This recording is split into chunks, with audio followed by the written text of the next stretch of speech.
3 months after bankruptcy, I bought a car in cash. This video tells you how I did it. So, um, in 2019, February 11, 2019, I filed for bankruptcy. I was $36,000 in credit card debt. I owed $12,000 on two separate cars that did not work. The engine was blown on both of them, and I had student loan debt.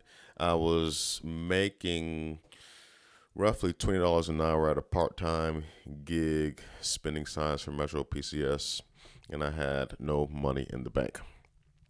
So I filed for bankruptcy, and because I was drowning, I the payment on my credit cards was more than the money that I was bringing in my life, and I didn't know what else to do. Um, I didn't have a job where I was working that part time gig, and I was just trying to figure myself out. I was 27 years old. I had dropped out of college. My whole plan was entrepreneurship. I'm gonna make money being an entrepreneur. I'm gonna make it. I'm really gonna make it, and I didn't make it. I hadn't made it at that point in my life yet. I was just trying to figure it out. And I made all of the failures, I made all of the mistakes, and it cost me dearly. So I was struggling, and I had a conversation with my grandmother.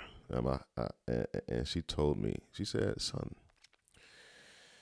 rich white people like Donald Trump file for bankruptcy all the time as a strategic decision, and they move on with their life like nothing had ever happened. If they can do it, why can't you?" And that really sort of honed in and like changed my mindset and got me focused. Like filing for bankruptcy is a strategic decision for my life. I can do this. Let me do it. So I filed for bankruptcy February 11th, 2019. I didn't have any money. I was well below the Georgia or Atlanta thresholds for being able to file Chapter 7 bankruptcy and wipe all my debts clean, besides student loans. So boom, that was good. I put both of the cars in the bankruptcy, all my credit card debt in the bankruptcy. Anything that I could have ever had that was debt related went right into the bankruptcy. But that left me carless. Thank God I was living with my grandmother, so I wasn't homeless, but I was carless, and I didn't have any money. Okay, because I had to pay the lawyer as well. So around this time, I had heard about Lyft. I had a friend who was driving Lyft, and I started driving Lyft too. Now, Lyft had a program where you could rent a car from them for $250 a week. And everything that you make over that $250 that week is yours. If you made less than $250, then you got to pay them out of pocket. But I don't remember how that worked. But it was $250 a week to rent the car. And I thought to myself, okay, I can work Lyft like a real job. I'll wake up in the morning, I'll work my shift, I will make the money, I will go home, I will sleep.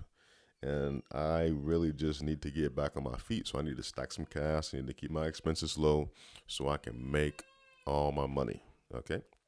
And that's what I did. I went to Lyft and I rented a car. It was $250.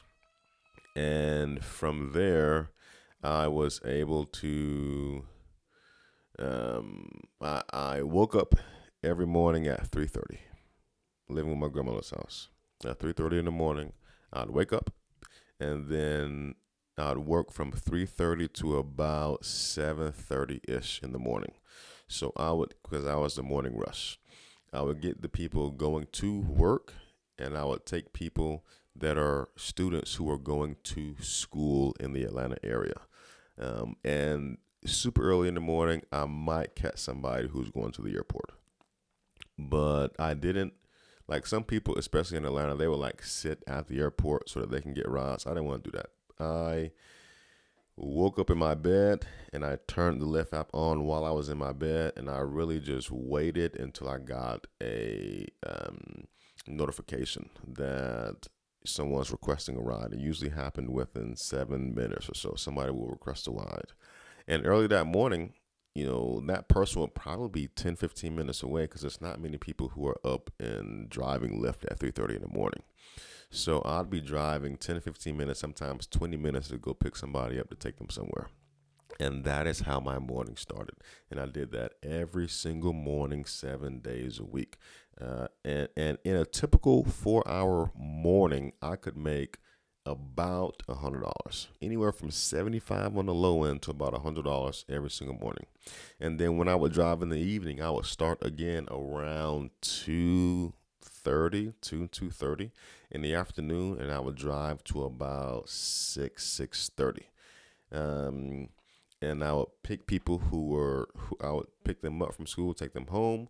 I would pick them up from work and take them home, and I would make another 75 ish dollars, up to $100. And if I had some bonuses and then I could probably do $200, sometimes 250, just in those 8 hours alone. That was a good day. And then on Thursday, Friday, especially Friday and Saturday, I would work the morning shift from about 3:30 to 6. 3:30 to 7:30, and then I would work the evening shift. I would do like a 2:30 to 6:30, and then I would work the night shift on a Friday and Saturday. I would around like I want to say around 7:30, certainly between 8 and 9 for sure. Like I just roll right into the night shift. So I'm like, some people are still getting off of work, but now I'm like taking people from location to location. Some people are like preparing to go out. They're like, hey, I'm going to my friend's house. We're going out. We're getting ready to go out. And then like around between 7 and 9, you start taking people out. Like the 7 to 9 crew, you're taking like older people, like older couples, like in Alpharetta or somewhere in Atlanta. They're like going on date nights. Like the older couples, they got a babysitter at home. It's 7 o'clock. I'm picking them up to take them out to dinner. Like an older married couple, taking them out to dinner. Maybe they're in their 50s or so, taking them out to dinner. They got a babysitter at home with the kids. After 9 o'clock is all the club. Like from 9 till 2 a.m. is clubbers. People going to bars, people going to clubs, people are hanging out. Okay, and that's the whole vibe from 9 p.m. to 2 a.m. in Atlanta on a Friday and Saturday night. It's just clubbers. And Lyft will give you bonuses. So if you like streaks, if you do like 3 in a row, if you do 10 in a row, if you do 12 in a row, if you do like, 50 that week, just these different incentives. They'll give you an extra $350 if you meet some of these things, an extra $10, an extra $5, an extra $27, right? If you hit these bonuses, and I made sure I hit them all. Okay, because that was my whole purpose. I didn't go out. I didn't hang with friends. I didn't spend money. Like I didn't have fun. I didn't eat out. I did not socialize. I didn't go out to clubs. I didn't go out to bars. I didn't play video games. I worked 7 days a week, at least 8 to 12 hours, sometimes even 16 hours a day driving Lyft. I did this every single day for weeks, okay, maybe even months. And that is how I built the money, the cash to buy my first car. Okay. The most that I made in a single week was just under $1,500. I was averaging about $1,200. Okay. On the low end, on a very low week, I'd make $900. Maybe eight is very low, but $1,200. That's about the average that I was really making. And I did this day in and day out, week in and week in and week out. And that's how I got up the money to pay cash for a car. And I bought a used car. This was 2019. I bought a 2013 Hyundai Elantra with 70 plus 1,000 miles on it. I think it was 70, somewhere between 70 and 90, but maybe closer to 70,000 miles. It was $7,500. That's how much I paid for the car. $7,500. I paid it cash. Okay, did a wire to the car lot, and that is how I bought my first car in cash after bankruptcy. I worked my behind off every single day driving Lyft. Okay, that's what I did. So, and I had to pay. Remember, that car that I was riding in cost me $250 a week from Lyft plus gas. So I had to make a lot of money. Okay, because I gotta pay that $250 a week. I gotta pay the gas, and I gotta make the money on top of that. Okay, and I gotta pay taxes on that. So that's all I did was work. $1,200 to $1,500. That's what I was averaging every single week. About, let's say $1,200. The most I made was about just under $1,500, but I was averaging about $1,200. Those bonuses were clutch, and I did that every single week, day in and day out. Okay, and I saved everything. I was living with my grandmother. I was paying my grandmother $100 a week as a token of my appreciation. She didn't ask me to do that. She didn't require that of me. I gave that to her out of my own, volition. Just show my appreciation for her, because I was appreciative of that. She helped me in my greatest time of need. And I really didn't spend much money on food. I really didn't. I didn't spend much money on food at all. Maybe $200 a month on food. I was eating the bare minimum. I was just working. I was just focused. I didn't go out. I didn't have fun. I didn't do anything other than work. I would drive Lyft. I would come home.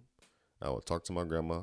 I would go back out. I would drive Lyft. I would come home. I would go to sleep. I would wake up, drive Lyft, come home, talk to my grandma, go back out, drive Lyft, come home, sleep. That's all I did. I didn't talk to nobody. I didn't hang out. I didn't play no games. I didn't do no fun. And that's how I bought my first car in cash 3 months after bankruptcy. So here's the takeaway here. Here's what I want you to know. You may have visions and you may have dreams, okay, and things that you want to do in your life. It's going to require action. Action. Okay, you have to do things to make money. You have to do things to make things happen. Okay, you have to actually take objective, practical steps, not in your mind, but actually putting yourself out there in the world, doing stuff, practical steps that put you in a position of potential failure. That's the only way you're going to make a move. Okay. And I had to do that. That's how I was able to make the money to pay $7,500 cash for my first car after bankruptcy. I still drive that car today. Okay, that was 2019. It's 2026. I still drive that car today. That same car, I still drive it today. And that was all the money that I had at the time. It was all of my cash. I probably had a couple $100 left over after that. But I bought that car and I went out and I continued to drive Lyft because that was how I made money. That was my mode of transportation. Like, that's what I did. So, and then I started working at Whole Foods part-time also. So, you gotta take practical steps, objective, actionable, practical steps to put yourself out there in a position of potential failure. Okay, and do, and not just be in your head, not just be in your mind, not just, cower away and hope and dream and wish. No, take action, take steps, move forward, feel uncomfortable. That's how you're going to grow, not only in your personal development, but that's how you're going to grow in your life and in your finances, okay, and make money. Drop a comment below on if this resonates with you and how you feel about it, and I'll see you in the next video. Peace.